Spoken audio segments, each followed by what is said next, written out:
वेङ्कटेशाय प्रातस्मरामि रमया सह वेङ्कटेशं मन्दस्मितं मुखसरोरुहकान्तिरम्यं माणिक्यकान्तिविलसन्मुकुटोद्भपुण्ड्रं पद्माक्षलक्ष्यमणिकुण्डलमण्डिताङ्गम् कमलायतलोचनलोकपते विजयी भव वेङ्कटशैलपते चतुर्मुखसन्मुखपञ्चमुखप्रमुखाखिलदैवतमौलिमने शरणागतवत्सलसारनिधे परिपालय मां वृषशैलपते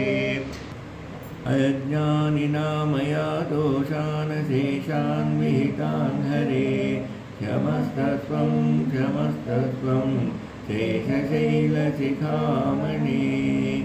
गोविन्द गोविन्द नन्दगोपनन्दनं सनन्दनादिवन्दितं कुन्दकुट्मलाग्रदन्तमिन्दिरामनोहरं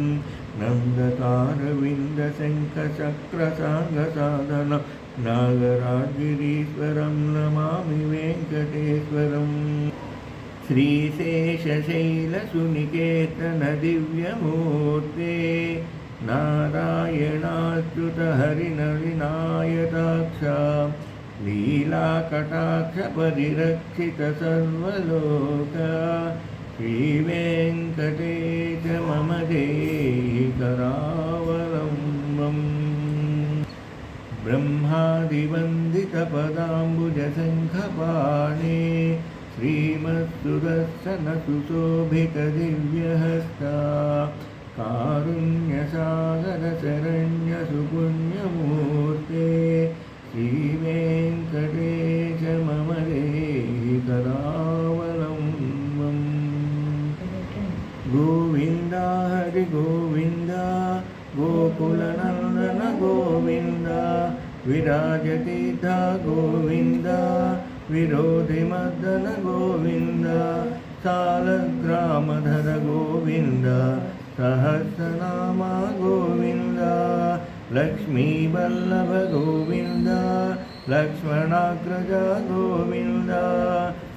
कस्तूरितिलक गोविन्द काञ्चनाम्बरधर गोविन्द तन्नमामि कमले कमलायताक्ष श्रीविष्णुत्कमलवासिनि विश्वमातः क्षीरोदजे कमलकोमलगर्भगौरी लक्ष्मीं प्रसीदतस्तं नमतां शरण्ये।